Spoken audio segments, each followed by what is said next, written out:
Hey, we're having to close this thing up because it's, well, I don't know, just to get it moved around the house. So, um, I thought maybe I'd try to show you my way. You're gonna start by pulling the release on the bed and just leave that out of the way. Open the bathroom, and you're gonna start letting the releases off in the bathroom. You don't have to move stuff just yet, but open the door latch and open the wall latch up here, right there. And then once these two are opened up, the wall latches, you're going to swing this wall in and just let the curtains and the roof thing all hang down. You just kind of move the curtains as you close the wall. Then you make sure, like we did it first, but you make sure this release is off. And then you let this whole wall down.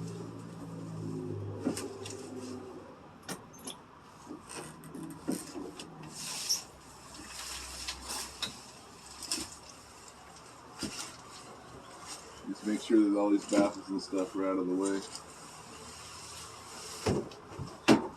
And it's going to lay straight over, just basically right on top of the toilet and everything. It doesn't hit the toilet, but it just covers all that stuff up. Move the curtains as you lay her down. Then you bring these doors. The little door to the bathroom just closes. And with this wall, like I said, this is all disconnected at the clasp. With this handle, you pull the wall straight out. Kind of hold the top. And just basically you make sure that this little door is closed. As long as that little door is shut on its clasp, this whole wall just folds straight over. It'll kind of just clear the bathroom sink and fold straight over. And that's now out of your way. And like I said, the curtains, sometimes you gotta have to move the curtains back and forth as you close it. I got a little bag of something that needs to go back in. My toiletries. Okay. Can't have those. Now, with the bathroom closed, this closet, you push back slightly and just grab the bottom and slide it over. The rail is permanently mounted to the wall. And then you let this thing down. And then you can go ahead and bring that bed in.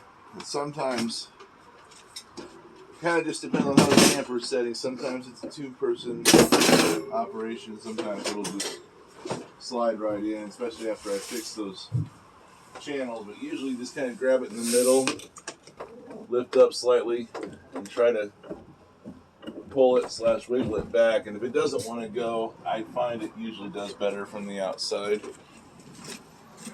So I'm going to step around and put that bed in.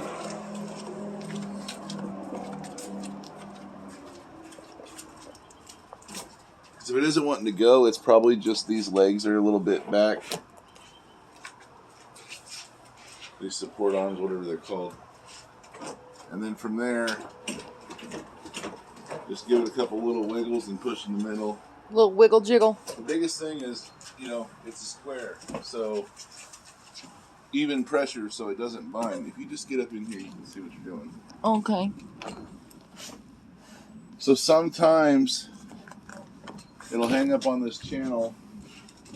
But once you get it started, it's going to slide real easy. So Wendy's going to stay right here. I'm going to need to get back in the camper for a minute anyway.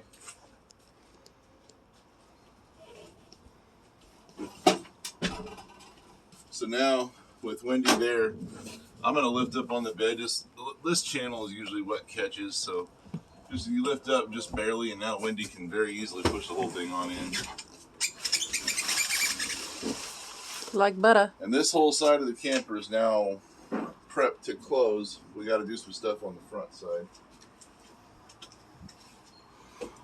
Come back to the door, Wendy. Show them in here. Okay. We were talking about storage. This is now your safe storage area. As long as you're below the bed line, the tops aren't going to try to close on anything. So, this, based on what I just said, the microwave can stay. I usually just put microwave. Like, we started using this dorm fridge in the last year, so I just put those two straight to the floor. If I had more stuff to put in here, like a cooler, that's probably what I'd do, is tuck the microwave all the way up against the wall, depending on the size of the cooler. Wendy told you I'm working on fixing the tabletop. On my next day off, I will be. This is one good spot where if you take the table out of the wall bracket and fold it down, it's up to you, but sometimes that gives you a little more storage for the highway. The TV I just always leave on the bench because it's a nice padded surface. Protects the screen. All this stuff will go on top. Let's put that outside for a minute. Awning crank rod goes in there. Just put the table leaf wherever it is good.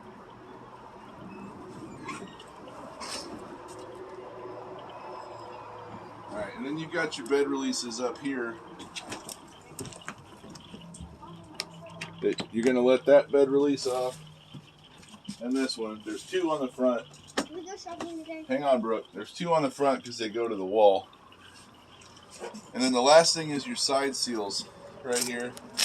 This is why there's Velcro on all the walls. Because when you detach them, they do a pretty good job of insulating. Obviously, that's what they're for. But you'd be surprised how quickly when you shut the AC off and these are still closed, it starts getting warm in here. So a lot of times you fold them up right away and you'll get good ventilation while you're closing stuff up. Hey, there's the support rod that you were looking for. Yeah, it was tucked up in this vinyl. It just goes in the middle of the awning. It's no big deal. So, fold that side up.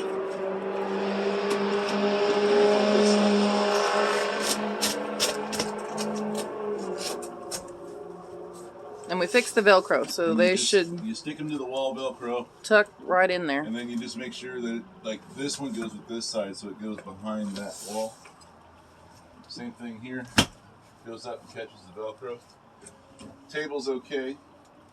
So same thing, I'm going to try the bed. It's just kind of whatever it wants to do.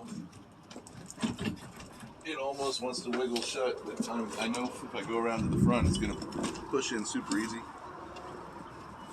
I just woke up, so I'm kind of stumbling.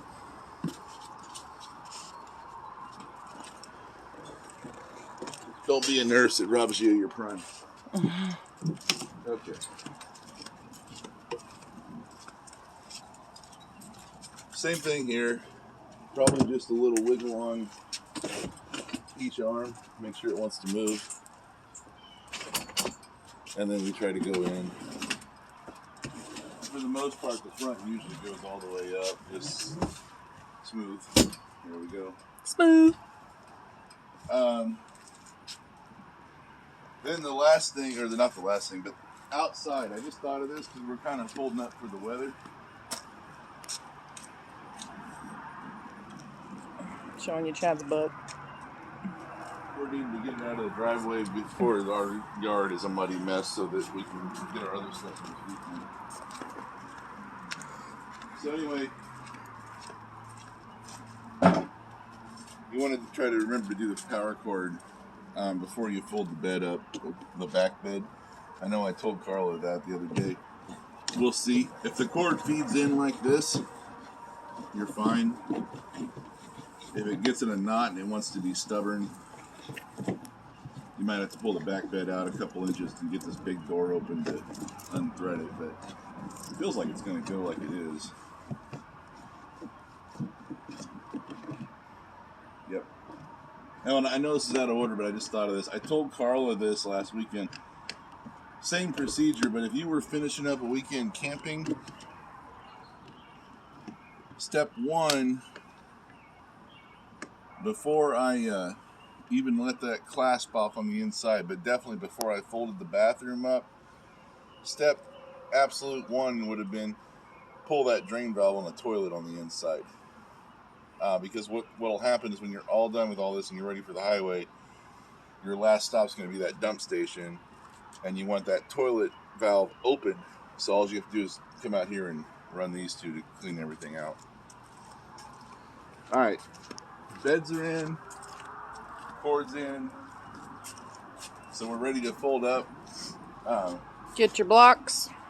You can, yeah, the blocks in the middle door. So the front, the way to look at this is which side has to go in first. Obviously, it's the inside one, which is the back one. So you're gonna let the back blocks off first because you want the other. Most people call these clamshells. You want the other clamshell stationary while you're pushing on this one. Otherwise, it'll just kind of shove the other one. They'll bind. So you let the back side off first because it's the inner clamshell. And then Wendy's going to go around and make sure these little guys are flipped down. You want the inside of the clasp, the hook, facing out when you fold it. So Wendy's going to go check that one and make sure it's on the other side.